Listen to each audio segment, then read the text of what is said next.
What up, though, people? Thank you for pushing play on the Lion's Word vlog. We are on the first book of Adam and Eve, chapter 78.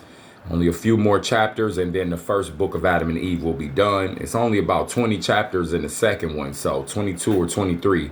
So not too much more to go in the books of Adam and Eve. Then we're going to be moving back up into Genesis and picking up at the story of Noah, right around the time where the books of Adam and Eve finish, and Noah picks up is all right there at the same time. So let's go ahead and jump into where we're at right now. Then Adam said to Eve, "Behold, the children are growing up." The children are grown up. So they've matured. They are not children anymore, or like they have moved maybe into teenagers, or like I'm not really sure how, if they're adults, if they're young adults, but it's being said that they have grown up. We must think of finding wives for them. Remember, we have learned that as we've read this first book of Adam and Eve, that marriage and them becoming a couple officially deals with intimacy, and that intimacy is the thing that the Spirit sees as the couple being one, which makes sense to me, because legal marriage, as far as it comes down to the state and the government and etc., that's for them. That's for their purposes, to tax you and to charge you. And, if the marriage don't work out, they're going to make money off of the divorce too. That's why they do it. Don't let men trick you into thinking that the legal marriage is the thing that God recognizes as you being married. I believe it has to do with way deeper than man's system and their piece of paper and all the rules that comes into man's caste system. It has something to do with spiritually. It has everything to do with intimacy. So what it's saying here is that yes, a wife for the two sons. However, it's really dealing with who's going to be their mate and their pair for new children, or the posterity to come from them, because that's fulfilling one of the commands and the tasks, that the first humans were given to do, and that's to bear children. Okay, and these are the early beings. These are the earliest beings. So, we have that going on. All right. Then Eve answered, "How can we do it? How can we find wives for them? Ain't nobody else here. How can we do it?" Then Adam said to her, "We will join Abel's sister in marriage to Cain, and Cain's sister to Abel." So remember, Cain and Luluwa were born together. So they were almost like infraternal twins. Then Abel, or Clea, was born after Abel, but close to Abel. So that's why Adam is saying, well, Abel's sister, Cain's sister. You must understand, here in this writing, it's saying the word sister because in the English, that's how you understand the family, the positioning is in different things. But when you read this, please understand, this is not appropriating anything inappropriate, ironically. This is not it's like saying, it's okay for siblings to mate. No, you got to understand, these are the earliest humans. So if new children were going to pop up, then it's going to come from them. Okay? So I know that there are some who will listen to this. Some of those Karens, they got that Karen spirit out here. And I'm talking men and women. So, they got that spirit of just want to combat and be weird and like try and make a big dramaed out issue out of something that has to do with antiquity and history and something that we just have to deal with for what it is. And they want to turn it into this whole big old thing because of modern isms and all that, like, move left. I don't have time for that. So if you're on that, just move left. Anyhow, that's what this is saying here, okay? So he's like, look, we'll do this. Abel's sister in marriage to Cain, and Cain's sister to Abel, right? Because, like, at least then there's a bit of a sort of a switching. Because here's what you have to understand. Regardless of if you believe what I'm saying right here, like if you make it this far in the video, and if you believe what I'm saying, if it resonates with you or not, you got to understand, regardless to whatever you believe, the first humans on the planet were mating with each other. There were no other humans around. So they were kindred, if you will. However, the new humans had to come from somewhere, right? Okay, so that's just, it's not weird. It's just is what it is. Let's keep moving. I feel like I spent too much time on that, but I know how people are in this current version of the world. Current version of Earth, a lot of people be tripping. They've been tripping on Earth, but this current version got some ignoramuses for real. But let's keep moving. Then Eve said to Adam, I do not like Cain because he is hard-hearted, but let them bide until we offer up unto the Lord in their behalf. Okay? And Adam said no more. Meanwhile, Satan came to Cain in the figure of a man of the field and said to him, behold, Adam and Eve have taken counsel together about the marriage of you two, and they have agreed to marry Abel's sister to thee and thy sister to him. I want to say something right here. The figure of a man of the field. Cain and Abel, they were both sort of like seemed to be man of the field. So I wonder, is this saying spiritually, Cain was in the field, and while working in the field, his mind was assaulted with these thoughts. Hey, they feel some type of way about you. They're gonna do this, that, and the third. Maybe he catches wind of it and he starts to think about it. Maybe they talk to them about it and Cain is dwelling on it, and then all of a sudden it starts to, again, here is Satan in Cain's mind, and Cain is not casting it down. You see what I'm saying? So I just find it interesting right here that it says Cain in the figure of a man of the field, but there's no other humans around. So was this a literal figure? Because in book 2, there's definitely going to be other humans around. And then we're going to see some things as far as the apparition of Satan and how he appears to them.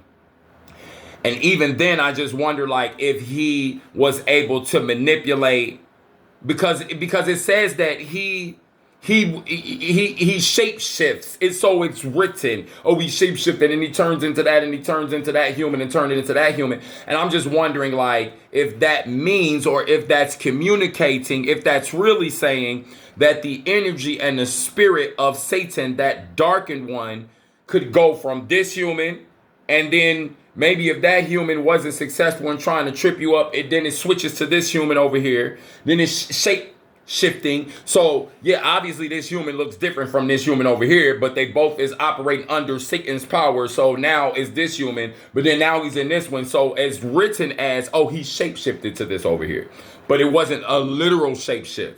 I just wonder. Well, and then again, this kind of supports what I'm saying too, because then really think about it. The serpent, when we read earlier up in this first book of Adam and Eve, it talks about the two lions that tried to devour Adam and Eve. That it says that Satan had moved onto the lions' instinct, and they tried to go after Adam and Eve, and the Most High stopped it. Shape-shifting, not like necessarily that Satan became the lions, but that his energy or his spirit, if you will, the etheric energy, whatever it is that causes those lions to get irate and ornery and going to maybe go after the first humans, that's the shifting into that vessel. Does that make sense? I'm again. This is a read and response vlog. Some of this stuff is just hypothetical. But the sources and everything is going to be scriptural. Like this vlog is rooted. It's not just in me coming on here reading encyclopedias. This is what I'm saying. It's not in me just coming on here just reading whatever book, like self-help books or not. Like it's specific. So that's why like some of these things are being talked about in the way that they're being talked about. If you don't agree, if it offends you, if it turns you off, I understand. Like I said to someone in the comment section, I think like on my most recent video before this one, they said, "Hey man, these ain't canon." And I gave them the description and told them like, "Look, bro, like this is what it is. You can either come back and listen and see what happens, or respectfully don't come back." Let's just keep pushing. But if it was not that I love thee, I would not have told thee this thing. So now Satan has landed on thick with Cain. I do apologize. Sometimes my commentary comes in the middle of a sentence or in the middle of a kind of like a discourse, and I need to make sure that I finish. That's my fault. But if it was not that I love thee, I would not have told thee this thing. Yes, if thou will take my advice and hearken to me, I will bring thee on thy wedding day beautiful robes, gold and silver in plenty, and my relations will attend thee. Then Cain said with joy, "Where are thy relations?" Oh, how you going to do all this stuff? So this thing that's pressing on his mind, I wonder if, again, Cain is not casting it down. However, it's revealed itself to him. However, it has made itself known to his mind, Satan that is, because that's what's happening right here. You're following. However it is, he's not casting it down. He's feeding into it again. Yeah. Sounds familiar though. One of his parents had that issue. Well, both of his parents had that issue, but one of them had that issue real big.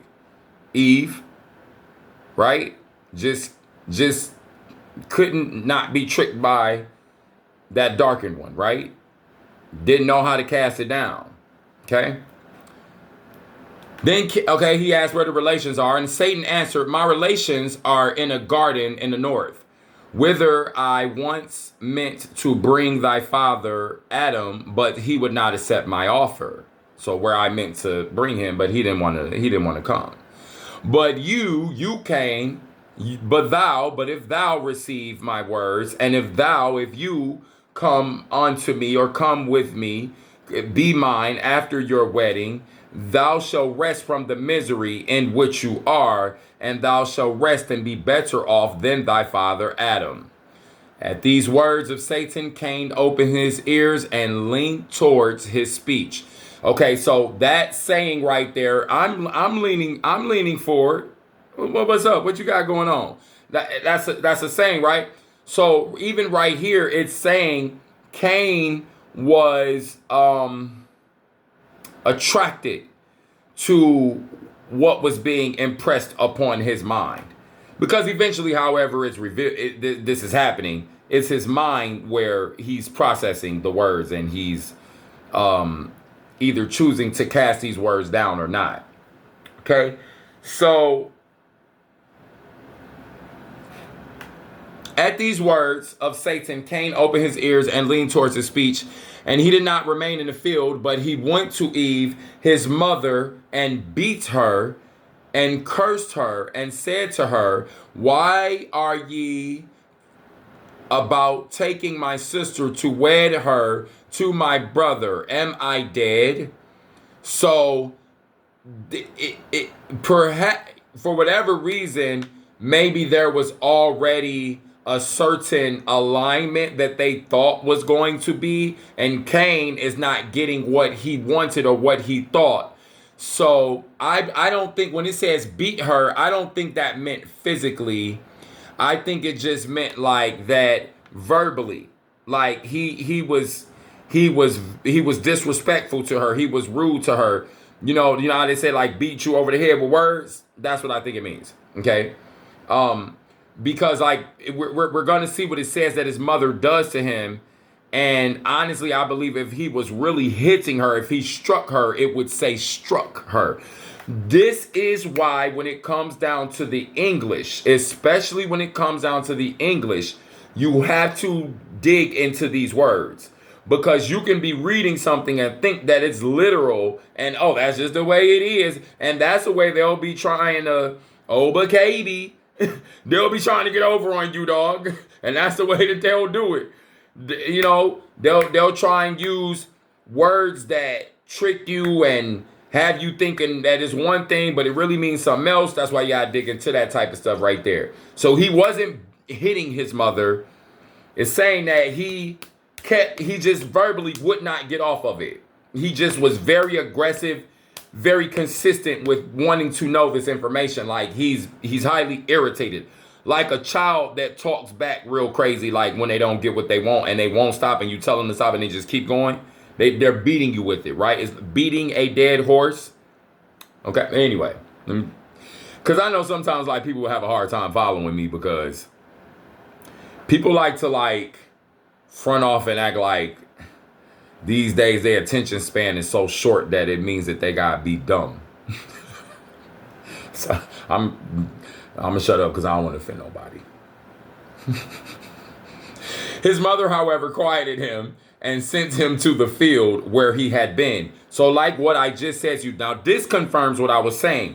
Cain is in the field. How did Satan just appear to him? As a man of the field. But he was just in the field. So like what I said, I think he was in the field working and then boom, hit his mind. He knew what was going on and he started dwelling on it in a negative way. And that was where Satan began to come in and attempt to trick Cain and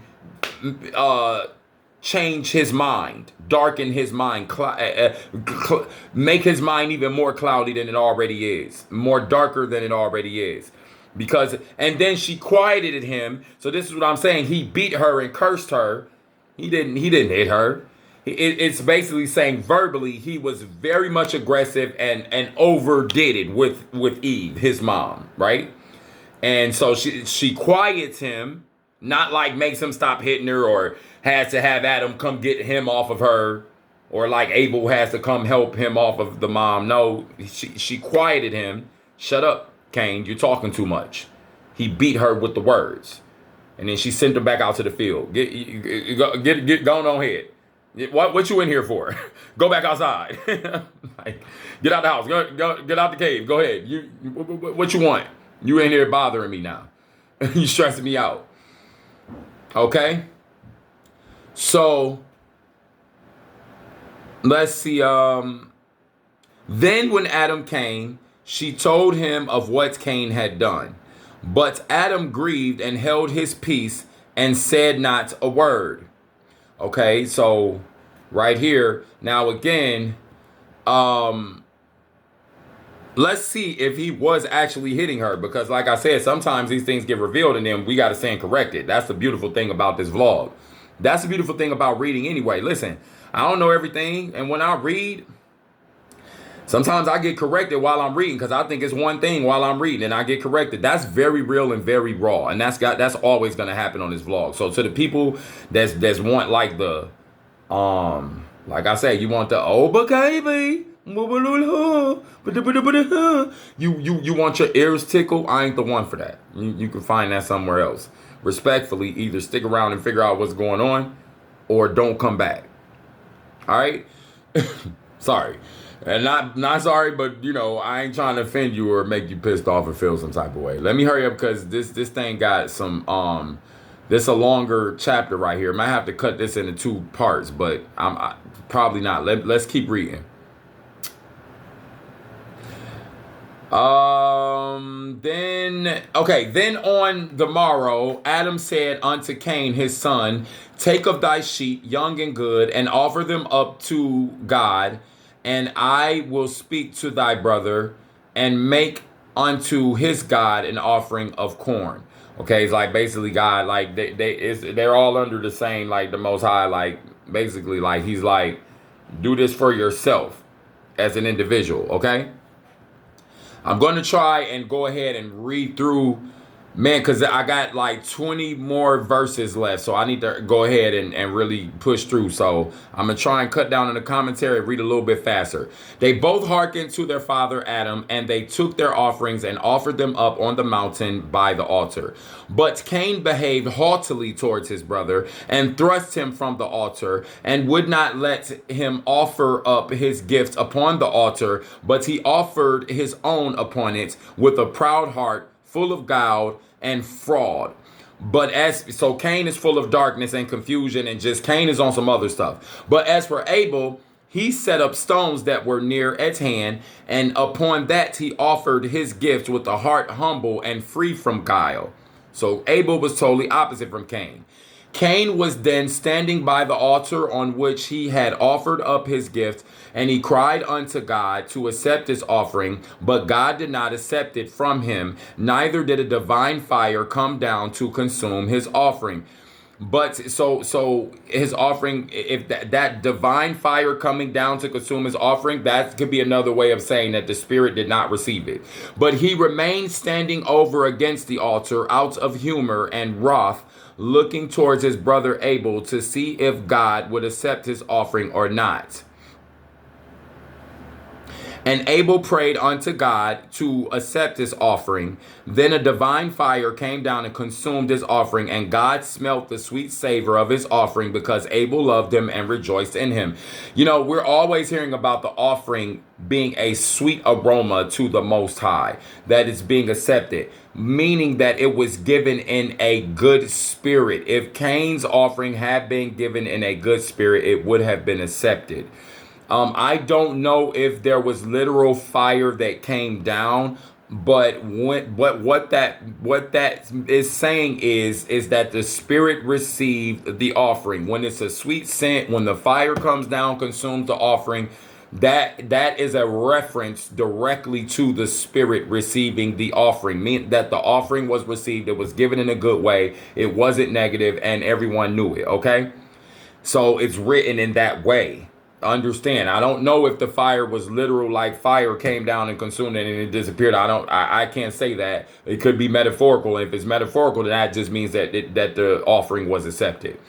And because God was well pleased with him, he sent to him an angel of light in the figure of man who had partaken of his offering, because he had smelt the sweet savor of his offering, and they comforted Abel and strengthened his heart. But Cain was looking on all that took place at his brother's offering and was wroth on account of it. He was angry. He was a little frustrated. He was frustrated, bitter. Then he opened his mouth and blasphemed God because he had not accepted his offering. He cursed God. But God said unto Cain, the Most High said unto Cain, wherefore is why is your countenance sad? What you tripping about, Cain? Be righteous that I may accept your offering. Not against me hast thou murmured, but against yourself. He's like, Cain, you're working against yourself. It's your fault. And like what I just said, that's why Cain's offering wasn't accepted, because, bro, fix your heart, get your mind and your spirit, and fix yourself, bro. You tripping. Ain't even no reason for you to be acting like how you acting. You see that everybody else is, you the only one on what you on. Right? So be righteous that I may accept your offering. It's that simple. Okay? And then you're not hurting me, you hurting yourself. You know how, like, a kid is like when they get in trouble and they try and do more when they get in trouble, trying to like get on your nerves. And that junk don't work, like it just make it worse for them. Like, bro, you can't, like, you're not going to make it worse for me. You're already in trouble. You're going to make it worse for yourself. That's what he's saying. Like, bro, like, you're not hurting me. That's what the guy said right there. He just said it to him. He's like, what you murmuring, bro? It ain't against me. It's against yourself, bro. You're making it bad on you. And God said this to Cain in rebuke. And because he abhorred him and his offering, the spirit abhorred him and his offering. He like, Cain, you stink. You have a funky attitude. I don't like how you're acting. Fix yourself. That simple. And Cain came, that raw, And Cain came down from the altar, his color changed, and of a woeful countenance, and came down, meaning like his energy, he was off. He was off. His color changed, meaning like his spirit, literally, the energy of him changed. It's not talking about his skin. And of a woeful countenance. That's what the color changing means. And came to his father and his mother and told him all that had befallen him. And Adam grieved much because God had not accepted Cain's offering. But Abel came down rejoicing and with a gladsome heart. And then Cain, of course, God didn't accept Cain's offering. He came down in a funky spirit. It wasn't given right. So they knew God didn't accept it. But why did they know God accepted Abel's offering? Because he came down in the spirit that he gave the offering in. Get it? All right. But Abel came down rejoicing and with a gladsome heart, and told his father and mother how God had accepted his offering, and they rejoiced at it and kissed his face. And Abel said to his father, because Cain thrust me from the altar and would not allow me to offer my gift upon it, I made an altar for myself and offered my gift upon it. So Abel even made his own altar just to give an offering. I'm sorry. Remember, Cain was a few years older than Abel. So maybe some bullying, maybe like something like that going on, right? But when Adam heard this, he was very sorry, because it was the altar he had built at first, and upon which he had offered his own gifts. As to Cain, he was so sullen and so angry that he went into the field where Satan had came to him and said to him, since thy brother Abel has taken refuge with thy father Adam, because thou didst thrust him from the altar, they have kissed his face, and they have rejoiced over him far more than over thee. When Cain, so the anger is starting to bubble up in Cain.